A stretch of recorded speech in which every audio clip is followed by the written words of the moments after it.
Blood Moon katanya adalah sebagai tanda permulaan akhir zaman. So creepy banget ya di bagian ini. Jadi nggak heran kalau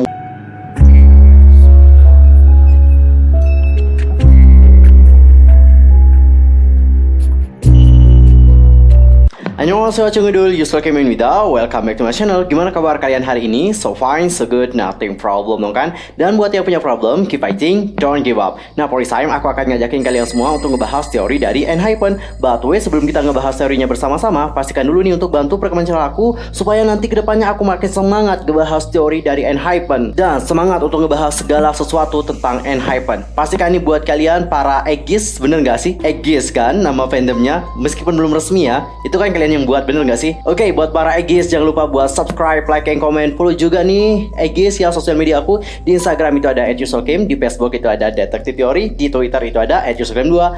Gamsahamnida. Dan jangan lupa juga buat share video ini sebanyak-banyaknya kepada Aegis yang lain. Tanpa basa-basi lagi, langsung aja kita bahas teorinya bersama-sama. Oke Cengudol, di sini udah aku bagi jadi beberapa poin dan langsung aja kita masuk poin pertama, yaitu tentang nama dari ENHYPEN. Hal pertama yang harus kalian tahu itu adalah tentang apa sih makna nama dari ENHYPEN. Itu hal yang harus kalian pahami. Kalau kalian nggak paham dengan maknanya, aku jamin kalian itu nggak akan pernah paham dengan teori mereka yang sebenarnya. Teori dari ENHYPEN itu kuncinya adalah pada nama mereka sendiri. So, tugas kita adalah memahami apa makna dari nama mereka. ENHYPEN itu berarti tanda hubung yang menghubungkan kata-kata yang berbeda untuk menciptakan makna baru. Anggota dari ENHYPEN akan terhubung, menemukan satu sama lain, dan tumbuh bersama. Sekarang, kalian coba pahami apa yang telah aku katakan tadi. Oke, kalian pahami setiap kata demi katanya, dan masukkan dalam kepala kalian, dan terus ingat tentang hal tersebut. Dan sekarang kita akan masuk ke poin yang kedua, yaitu tentang logo. Video trailer logonya menunjukkan bagaimana 7 titik cahaya terhubung menjadi satu, lalu nantinya membentuk sebuah tangga dan menciptakan sebuah hal yang I'm not sure itu terlihat seperti peti mati. Habis itu akan berubah menjadi sebuah line, barulah tulisan ENHYPEN akan terbentuk. Yang mana logo trailer itu pasti punya makna atau filosofi tersendiri. Nggak mungkin Big Hit Entertainment membuat logo tanpa ada maknanya. Itu pasti punya maknanya. Terus apa sih makna dari logo tadi? Oke, aku jelasin. Kita mulai dulu ya dari 7 titik tadi. 7 titik cahaya itu melambangkan tentang 7 member ENHYPEN yang akan terhubung dan membentuk sebuah kesatuan. Lalu kita akan masuk ke tangga. Kalian pernah nonton nggak musik video? Bukan kayak musik video sih, kayak film dari TXT yang Eternally. Udah nonton? Jadi di bagian Hyuninkai kita diperlihatkan bagaimana tangga itu membawa kita ke langit atau akhirat, yang mana saat kita matilah kita akan menjadi abadi. Itulah yang pengen disampaikan oleh TXT di dalam bagian Hyuninkai. Jadi kurang lebih filosofi dari tangganya TXT itu sama nih guys dengan tangga dari ENHYPEN. Ini berarti bahwa ENHYPEN itu akan menjadi seorang abadi. Oleh karena itu konsep yang mereka usung adalah konsep tentang vampir, karena vampir ini adalah makhluk yang abadi. Tapi guys, ternyata vampir ini nggak selamanya menjadi abadi. Kalau dalam film Twilight, vampir ini juga dapat mati kok. Bagaimana caranya vampir ini mati? Yaitu dengan cara dibunuh. Caranya dibunuh juga nggak boleh sembarangan. Dia itu harus dipatahin dulu kepalanya, terus habis itu dikasih pergi kepala dari tubuhnya. Habis kepalanya ini dipisahkan, bagian badan yang lain itu juga harus dipatahkan atau dipisahkan. Setelah itu barulah tubuhnya nanti akan dibakar. Begitulah cara memusnahkan seorang vampir. Agak creepy juga ya caranya.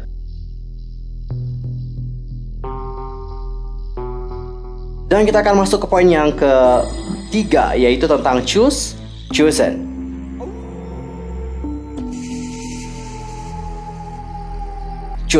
Chosen, pilih, dipilih. Ini menjelaskan bagaimana membernya itu terpilih untuk disatukan dan tumbuh bersama satu sama lain di dalam sebuah grup yang bernama ENHYPEN. Ada beberapa hal yang dijelaskan oleh ENHYPEN di dalam video Choose or Chosen. Yang pertama adalah tentang trainee artist. Di bagian ini narasinya akan mengatakan, kami putus asa dalam keinginan kami untuk berubah. Kami percaya bahwa ada mimpi yang tidak diketahui. Maksud dari narasi tersebut adalah menjelaskan bagaimana sulitnya menjadi seorang idol. Itu tidak semudah yang dibayangkan. Perubahan mereka dari seorang trainee biasa menjadi seorang idol itu sangatlah rumit. Menjadi seorang trainee membuat mereka pernah merasa putus asa karena persaingan antar trainee itu sangat ketat. Yang terbaik akan dipilih dan juga didebutkan. Tapi di balik semua itu, mereka yakin ada hal yang akan indah dan mimpi mereka suatu saat nanti akan tercapai. And now, sudah terrealisasi, impian mereka untuk menjadi seorang idol itu telah tercapai. Dicatat ya, idol dalam konsepnya ENHYPEN itu digambarkan sebagai seorang vampir. Kalian pahami? Idol dalam kehidupan nyata, kalau dalam teorinya ENHYPEN, idol ini digambarkan menjadi seorang vampir. Di saat ENHYPEN ini sudah didebutkan menjadi seorang idol, itu berarti mereka telah menjadi seorang vampir. Tapi tolong dicatat, ini dalam teori. Nggak mungkin dalam dunia nyata mereka juga vampir gitu ya. Oke.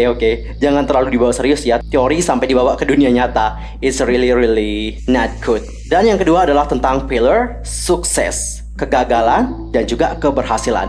Dan di bagian ini, narasinya menyatakan bahwa setiap jalan itu akan ternoda oleh air mata. Hal itu menjelaskan bahwa di saat kita menggapai impian kita, kita nanti pasti akan mendapatkan kegagalan. Kalau kita belum mendapatkan kegagalan, kita belum bisa mendapatkan keberhasilan.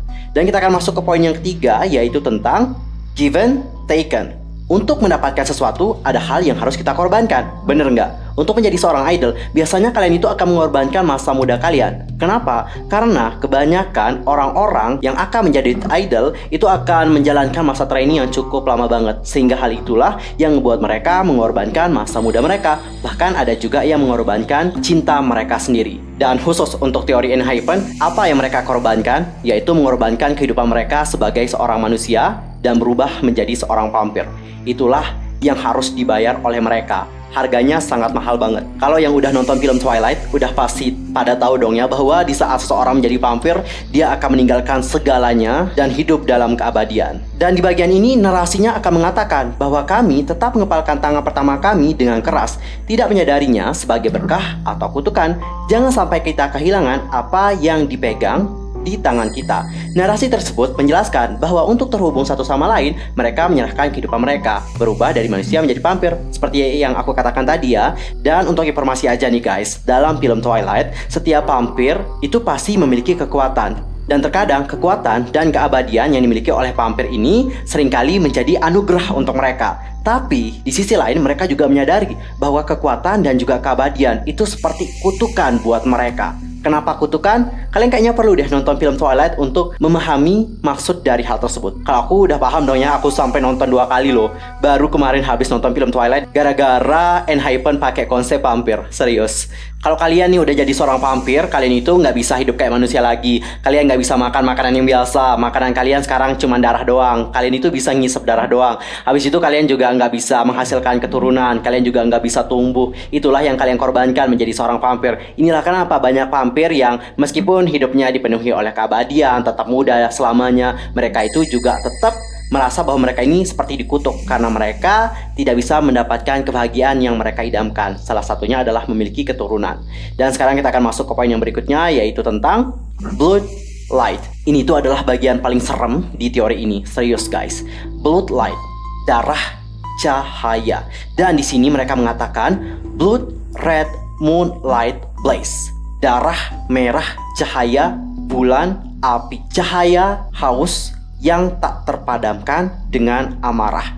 Dan setelah aku searching di internet, aku menemukan satu hal. I found something in there. Jadi Blood Moon itu merupakan hal yang terjadi saat bulan bumi berada dalam gerhana bulan total. Dan hal itu telah ditampilkan dalam video trailernya. Kita melihat gerhana bulan total. Meskipun tidak memiliki signifikan astronomi khusus, pemandangan di langit sangat mencolok karena bulan yang biasanya berwarna putih menjadi merah atau coklat kemerahan. Dan kalian tahu apa bahasa Inggris dari gerhana bulan? Yaps, bener banget, eclipse. Dan ada serial di Twilight, judulnya adalah Twilight Eclipse. Jadi guys, Twilight Eclipse ini itu sangat sesuai dan juga benar-benar terkoneksi dengan narasi yang mereka katakan tadi, cahaya haus yang tak terpadamkan dengan amarah.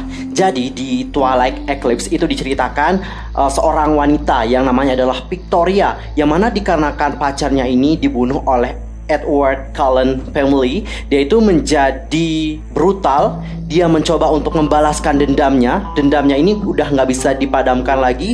Dia membentuk pasukan dan pasukan ini akan bertarung dengan keluarga Cullen dan juga para serigala yang membantu keluarga Cullen untuk melindungi Bella.